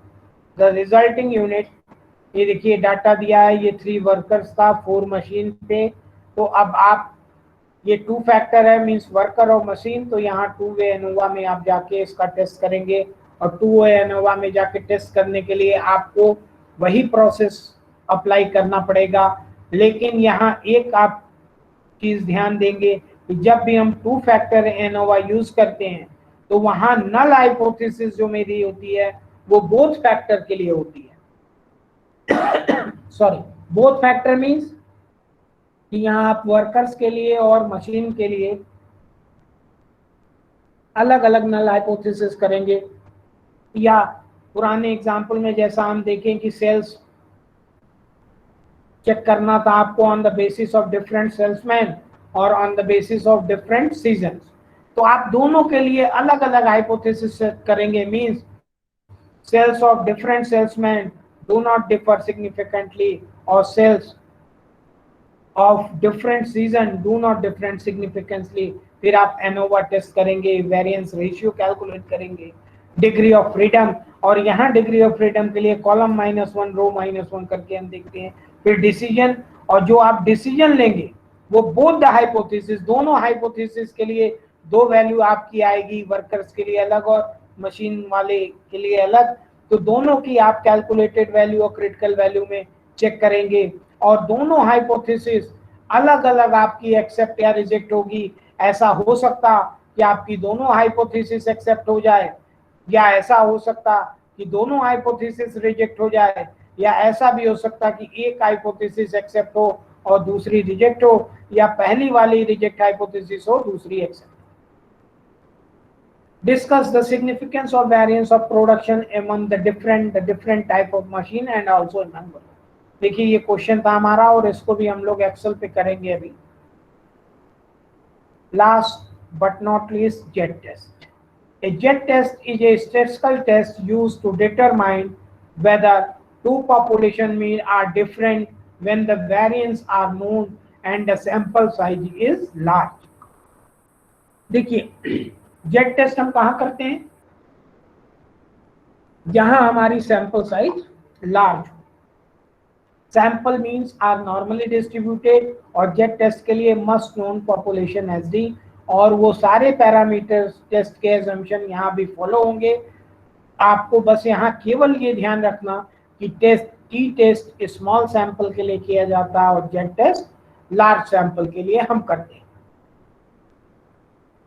Thank you all of you regards parametric test theoretical discussion. अब हम लोग Excel seat पे जाएंगे।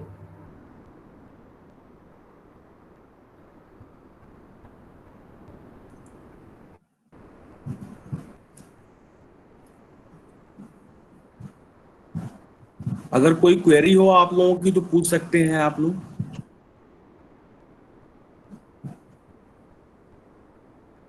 Any candidate आपको अगर कोई query हो तो पूछ सकते हैं। बिटवीन हम एक्सेल सीट अपनी अपलोड करें सर?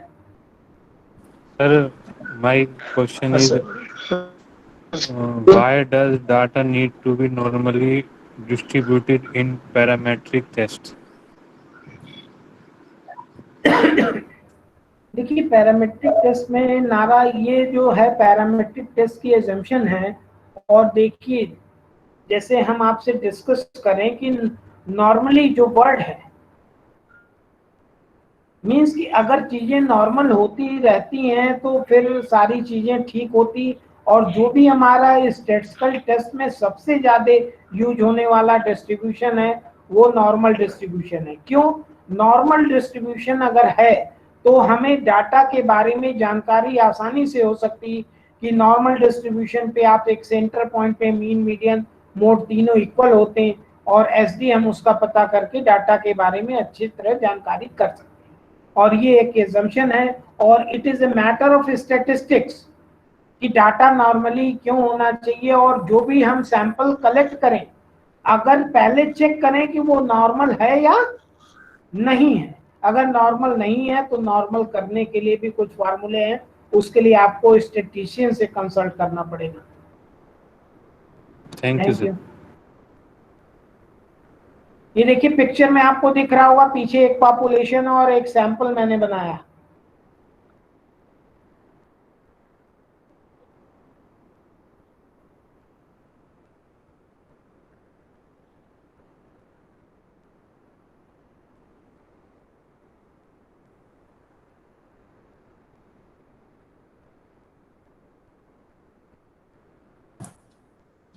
सर आगे प्रोसीड कर सकते हैं सर।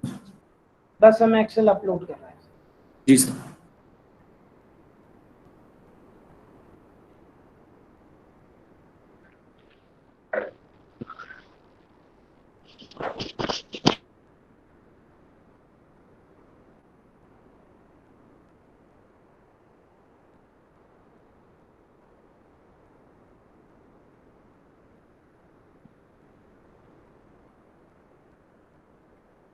एक्सेल सीट विजुअल है?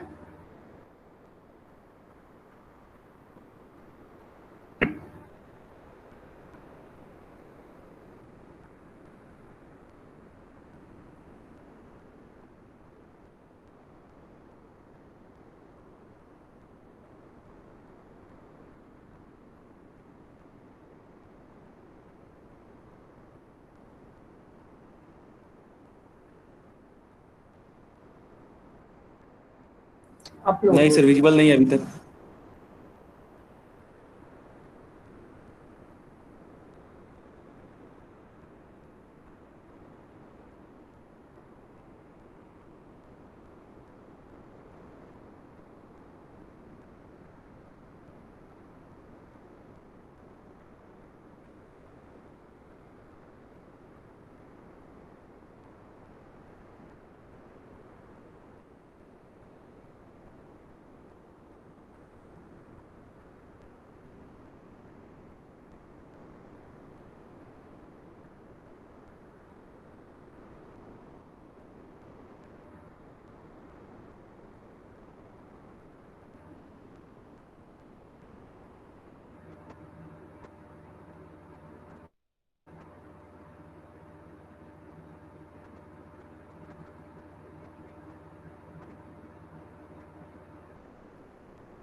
हेलो, एक्सेल शीट विजुअल है?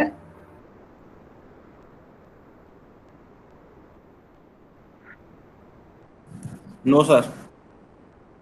आई am trying, there is some problem.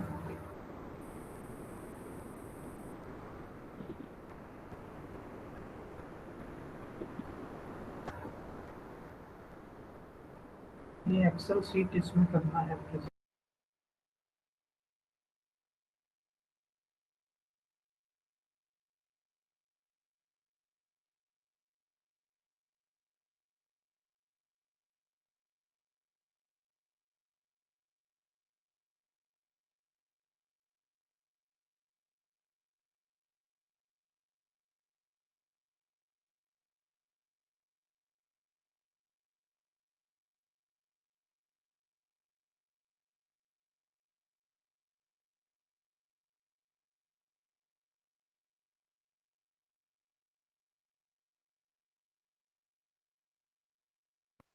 Screen share हो रही है?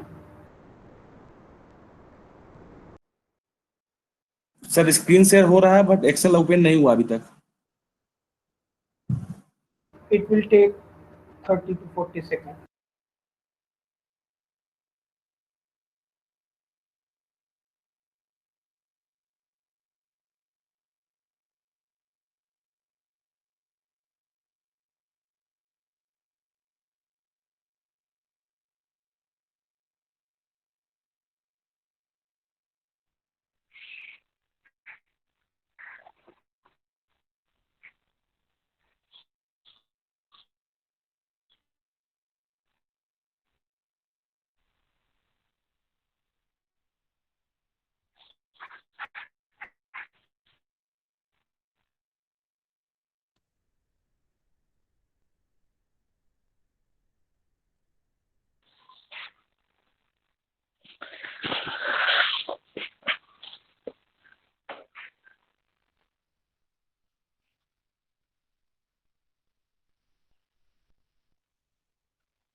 स्क्रीन आ रही है एक्सेल की कि नहीं अभी? ऐसे कोई जाएंगे तब ना। कहाँ?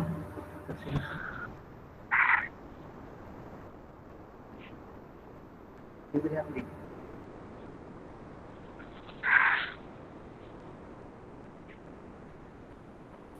एक्सेल शीट विजिबल है? Yes, sir, it is visible. Visible, okay, thank you. Yes sir.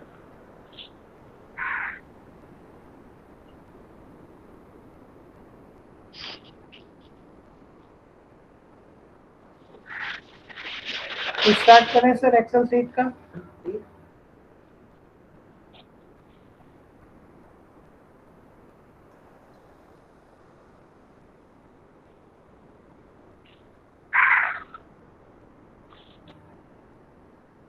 एक बार कंफर्म करिए, हमें एक्सेल शीट दिख रही है आप सभी लोग को? Yes sir. Yes sir, visual है सर, दिख रही है सर। ये देखिए, जो टी टेस्ट में हमने पहला क्वेश्चन लिया था, to test the significance of the mean of a random sample. ये क्वेश्चन हमारा था, 6 boys are selected at random from a school and their marks in Hindi found to be this out of 100. In the light of these marks, discuss the general observation that the mean marks in Hindi in the school were 66. तो देखिए हमें क्या करना है यहाँ कि हमें null hypothesis ये लेनी है कि जो पॉपुलेशन मीन मेरा 66 है वो सैंपल मीन के इक्वल है और यहाँ पे लेके हमें टेस्ट करना है। तो सबसे पहले इस टेस्ट को करने के लिए हमें बगल के कॉलम में 66 लिख के और उसको ड्रैग कर लेना होगा पूरा।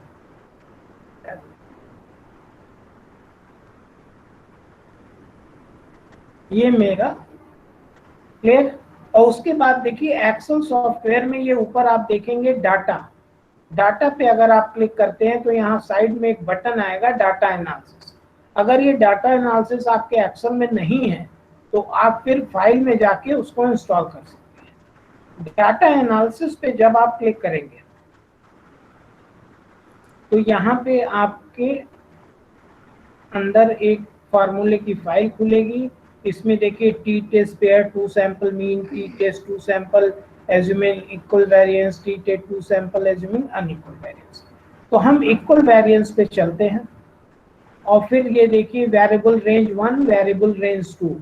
तो वेरिएबल रेंज 1 पे जाने के बाद हम अपना पहला वेरिएबल जो हमारे 6 स्टूडेंट का हिंदी मार्क्स था उसको सेलेक्ट किए। फिर सेकंड मेरा जो टेस्ट वेरिएबल है 66, इसको हमने सेलेक्ट किया यहाँ पे।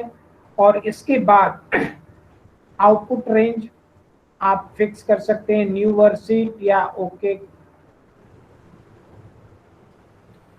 अब इसके बाद देखिए ये आपका रिजल्ट आ गया। ये रिजल्ट विजिबल है सबको?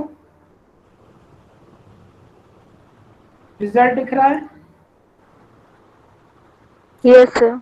हेलो। तो देखिए यहाँ जो आपका था कि वेरिएबल 1 का मीन इसने निकाला है और वेरिएबल 2 का मीन 66 ही रहेगा, बिकॉज सारे नंबर अगर कांस्टेंट है तो वही वैल्यू हमारी मीन होती है। वेरिएंस यहाँ दिया हुआ है, मीन 0 है, वेरिएंस 0 है सेकंड वेरिएबल का, क्योंकि सारे नंबर अगर कांस्टेंट है हमारे तो वेरिएंस और एसडी 0 होगा। फिर यहाँ टी स्टैटिस्टिक्स ये मेरा आया है और क्रिटिकल वैल्यू ये है। तो क्या कंक्लूजन, मेरी जो टी स्टैटिस्टिक्स है वो क्रिटिकल वैल्यू से कम है, तो क्या हम करेंगे, हमारी जो नल हाइपोथेसिस है उसको हम एक्सेप्ट कर लेंगे। मींस कि जो मेरा पॉपुलेशन मीन है वो सैंपल मीन के इक्वल है। और आपको एक्सेल सीट के यूज में ये ध्यान रखना है कि एक्सेल पे जाने के पहले जो भी आपका डाटा है, जिस भी पॉपुलेशन, जिस भी सैंपल ने आपने लिया, बाकी सारे एजम्पशन वो फुलफिल करता हो। क्योंकि यहाँ तो मैंने सैंपल बेसिस पे एक क्वेश्चन समझ लिया था, उसको टेस्ट करके मैंने यहाँ पे दिखाया।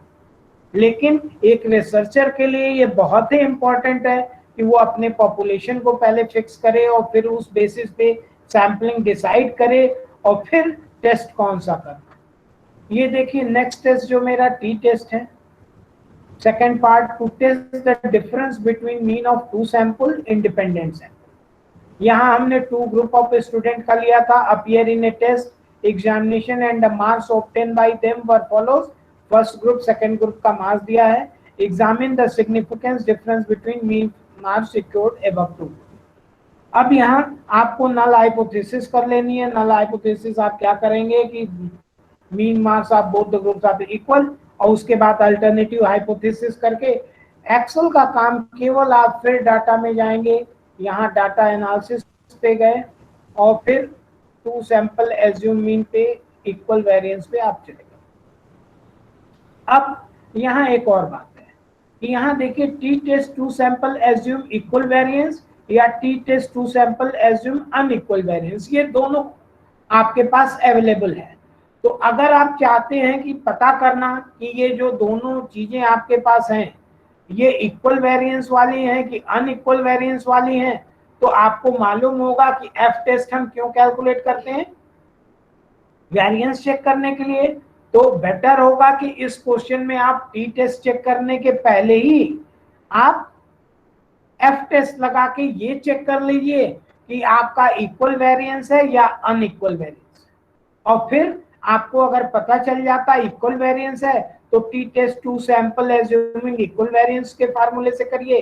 अगर ये पता चलता कि अनइक्वल वेरिएंस है तो T test two sample assuming unequal से। और इसमें भी आप वेरिएंस फर्स्ट को पहले सेलेक्ट कर लीजिए और फिर वेरिएबल 2 रेंज में वेरिएबल 2 को, और उसके बाद देखिए यहाँ अल्फा वैल्यू दी है 5% सिग्निफिकेंस पे। अगर आप चाहें तो इसको 1% पे भी कर सकते हैं, 10% पे भी कर सकते हैं। और यहाँ आउटपुट का ऑप्शन का कॉलम दिया है कि आउटपुट रेंज आपको जहां चाहिए, इसी एक्सेल शीट पे चाहिए, न्यू वर्क पेज पे चाहिए।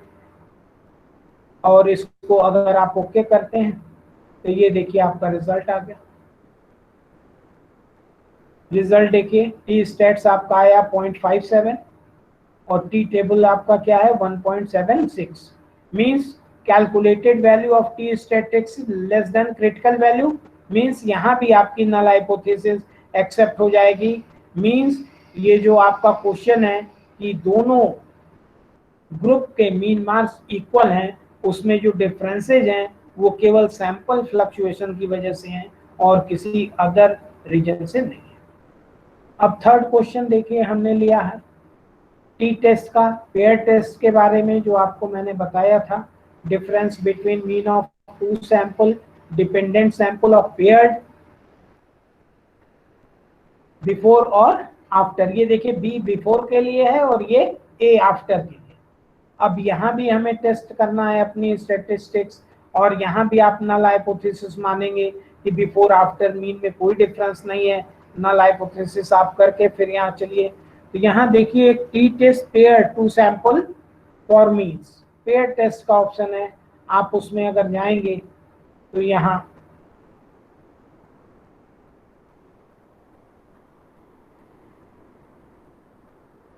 आप सेलेक्ट कर सकते हैं फर्स्ट वेरिएबल, सेकेंड वेरिएबल, और उसके बाद ओके करिए।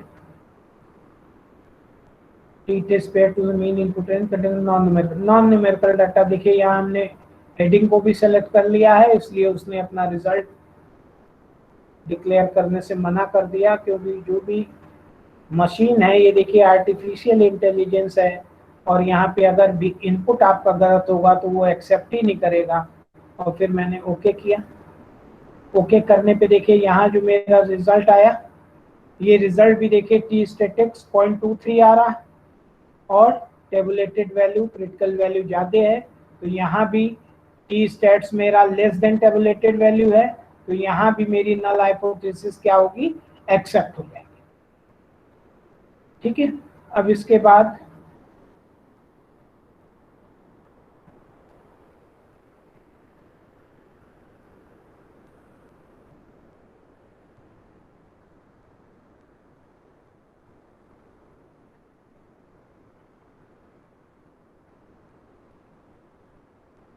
इसके बाद देखिए सीट 4 पे एफ टेस्ट।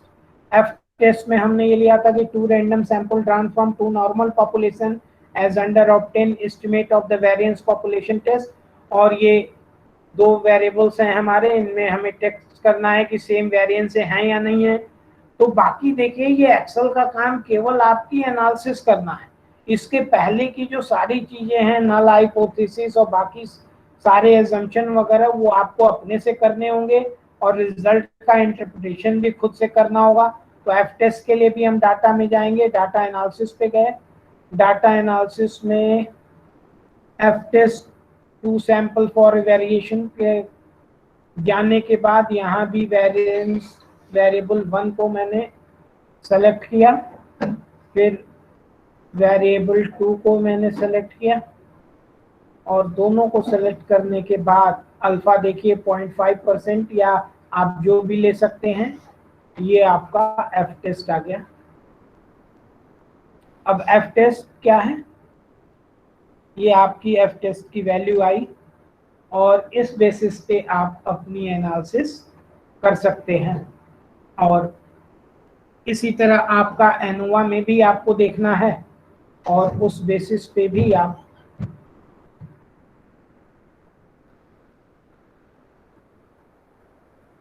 अब एनोवा का भी हम एग्जांपल आपको दिखा देते हैं।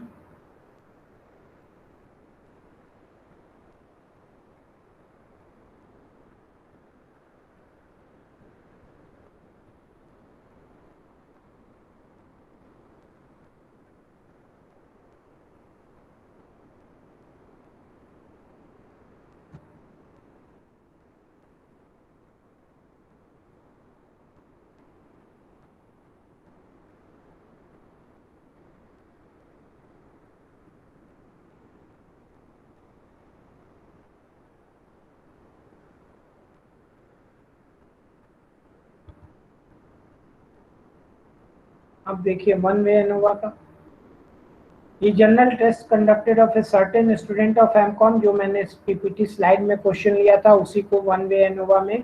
तो इसके लिए भी आप नल हाइपोथेसिस वगैरह करने के बाद डाटा में जाएंगे, फिर डाटा एनालिसिस। डाटा एनालिसिस में देखेंगे आप अनोवा सिंगल फैक्टर है, ANOVA two factor with replication, ANOVA two factor without replication. तो सिंगल फैक्टर में जब आप यहाँ क्लिक करेंगे तो इनपुट रेंज, यहाँ का इनपुट रेंज देखिए एट ए टाइम आपको कंबाइंड लेना है,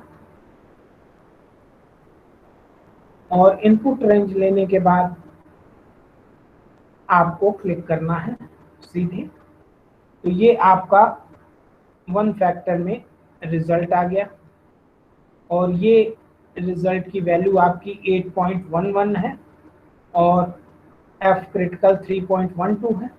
मींस एफ की वैल्यू आपकी, आप क्रिटिकल वैल्यू से कंपैरिजन करा के यहाँ भी अपना डिसीजन ले सकते हैं। तो देखिए मेरी आप सबको सलाह यही है कि ये जो एनालिसिस हम एक्सेल पे कर रहे हैं ये आप तुरंत कर सकते हैं, इसमें कोई दिक्कत नहीं है, लेकिन इसको करने से पहले आपको नल हाइपोथेसिस, पॉपुलेशन, सैंपल, ये पूरी अच्छी तरीके क्लियर होना चाहिए। Two way ANOVA, two way ANOVA का ये है। तो आप डाटा एनालिसिस में जाके आप ये देखेंगे टू वेक्टर विदाउट रिप्लिकेशन में अगर आप चले जाते हैं, इनपुट रेंज में आप इसको डालिए और फिर उसके बाद ओके, तो ये आपको टू वे एनोवा का रिजल्ट आ गया। और टू वे एनोवा में आप देख लेंगे कि आपकी जो एफ की वैल्यू आएगी ये दोनों फैक्टर के लिए अलग अलग आएगी, और एफ क्रिटिकल भी दोनों के लिए अलग अलग दिया है। और यहाँ आप देखेंगे कि एक में एफ वैल्यू क्रिटिकल से ज्यादा है, दूसरे में भी ज्यादा है, तो आप दोनों हाइपोथेसिस अपना एक्सेप्ट या रिजेक्ट करा सकते हैं उस बेसिस पे। और बस this is all from my sides.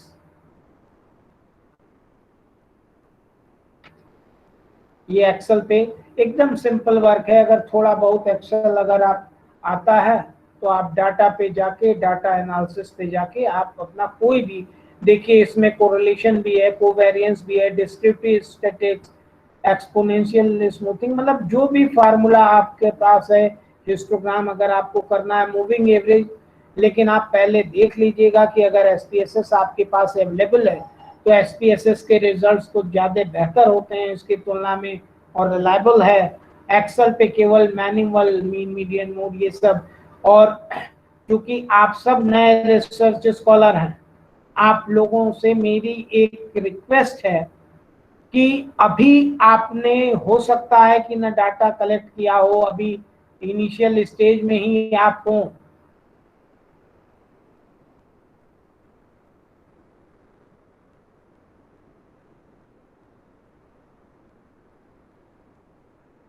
Hello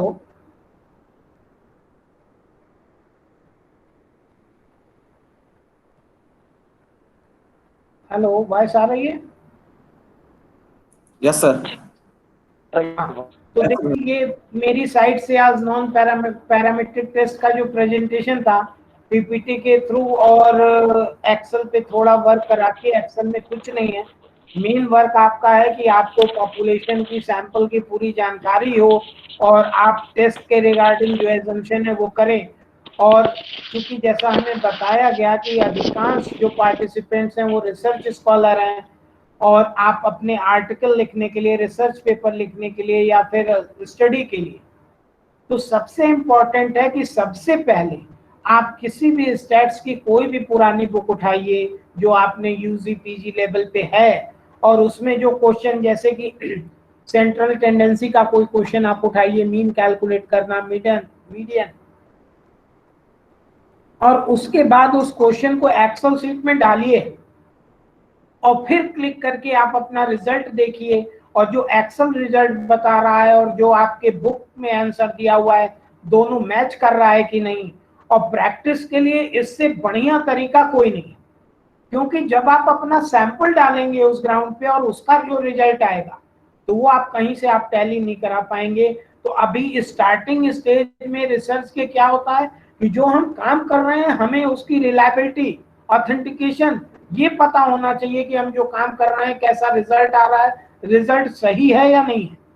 हर जगह आपको स्टैटिस्टिशियन नहीं मिलेंगे डिस्कस करने के लिए, लेकिन एक और बात कि जिस जगह पे आप रिसर्च कर रहे हैं, जिस भी यूनिवर्सिटी, जिस भी कॉलेज में, एक अपना अच्छा दोस्त बनाइए जिसे स्टैट्स की अच्छी जानकारी हो, या स्टैट्स डिपार्टमेंट अगर वहाँ है तो वहाँ आना जाना जरूर रखिए, इससे आपको फायदा होगा। और सबसे बड़ा फायदा कि जैसे टी टेस्ट आपने किसी बुक में चैप्टर में उठाया, वहाँ 1 सैंपल टी टेस्ट है, 2 सैंपल टी टेस्ट है, पेड सैंपल टी टेस्ट है, आप इसका क्वेश्चन सीधे एक्सेल पे डालिए।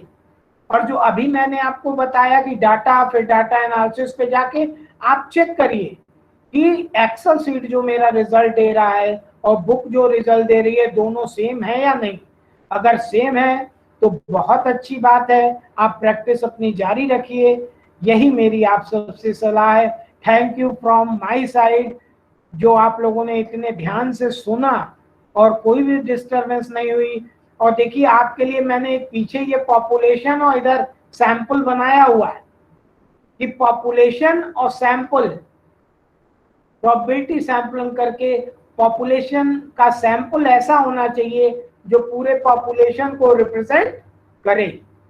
Thank you from my side.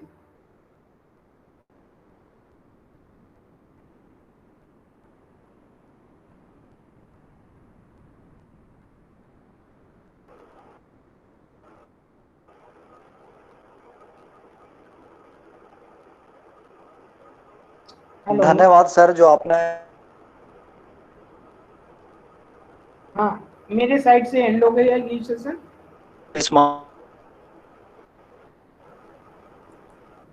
अगर किसी पार्टिसिपेंट को कोई को अगर कोई भी क्वेरीज हो तो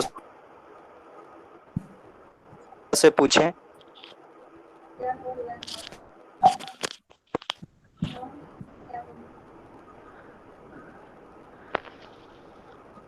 किसी भी प्रकार का अगर विषय वस्तु से समस्या हो तो प्रतिभागियों से अनुरोध है कि वो अपनी बातों को sir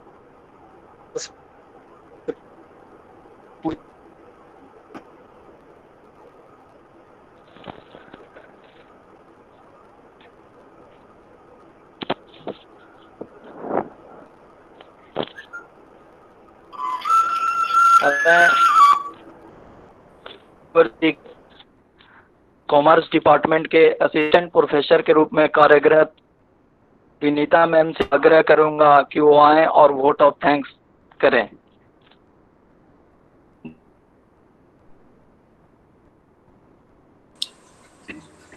Thank you, Anupam. Good afternoon, sir. Good afternoon. Sir, good Good afternoon, sir. afternoon. Good afternoon, all participants and our supporting members of organizing team.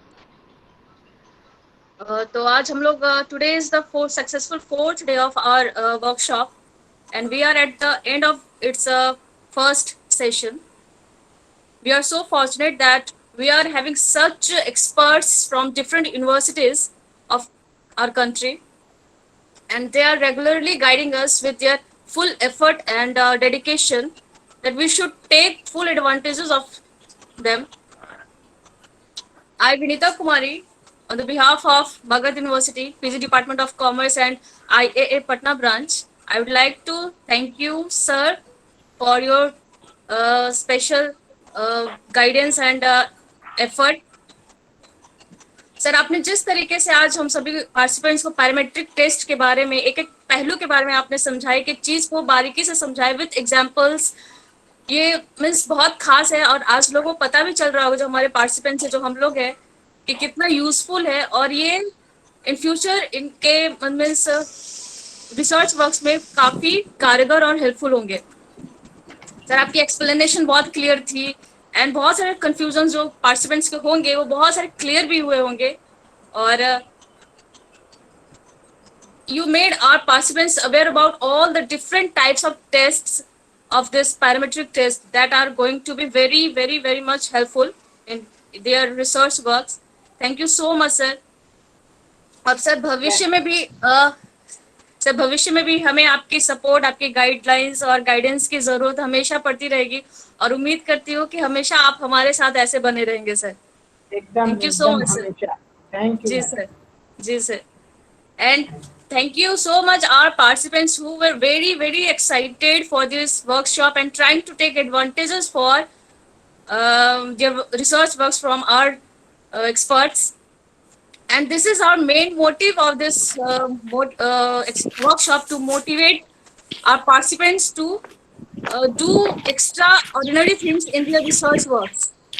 And we are very lucky that we are having such participants, that they are regularly with us, they are supporting us to reach our motive, that is to give full knowledge, clear knowledge of the research works. Thank you so much all the participants here and all the members of organizing team. And Anupam, आपने बहुत अच्छे तरीके से आज आप coordinate कर रहे हो, बहुत अच्छे तरीके से आप कोऑर्डिनेट कर रहे हो. Thank you so much Anupam. Thank you all of you. Thank you. बहुत धन्यवाद मैम आपका. And sir, please in future we need your guidance always. Thank you sir. Thank you madam. Thank you thank sir. You ma'am. बहुत धन्यवाद sir आपका फिर से, कि जो आपने इस तरह के विषय वस्तु पर बहुत अच्छे से प्रतिभागियों को समझाया. इसके लिए आपको चरणों में मैं सादर प्रणाम करता हूं. धन्यवाद. और सर एक दो क्वेरी आ रही है बच्चों की कि पीपीटी, तो पीपीटी मैं मेल कर दूंगा आपको, सबको भिजवा दीजिएगा. ठीक है, कोई इशू नहीं है. ठीक है सर. बहुत धन्यवाद सर. सेशन वाइंड अप करें सर ये वाला. ठीक. Yes sir. और फिर नेक्स्ट सेशन का नेक्स्ट सेशन. ठीक. धीरेन्द्र सर आ गए हैं, क्या लग रहा है? जी सर, धर्मेंद्र सर आ गए. हाँ सर, मैं आ गया हूँ. चलिए सर, फिर मिलते हैं. थैंक यू सर, आपका बहुत अच्छा सेशन रहा आज का. हम लोग फिर धन्यवाद. मिलते हैं. आपको धन्यवाद, क्योंकि इस लॉकडाउन जैसे महत्वपूर्ण अवसर पर आप ऐसा सबके लिए कर रहे हैं, और निश्चित रूप से ये आपकी एनर्जी है जो हम लोग को यहाँ बांधे हुई है. सहयोग है सर आप लोगों का भी, समय दे रहे हैं आप लोग भी अपना बहुत. Thank you sir. Thank you. Thank you sir. हम लोग 2:30 बजे मिलेंगे इस सेशन में. आपसे रिक्वेस्ट है कि आप लोग 2 बजे से ही एंट्री लेने लगे, ताकि लास्ट मिनट में कोई कंजेशन ना हो. नेटवर्क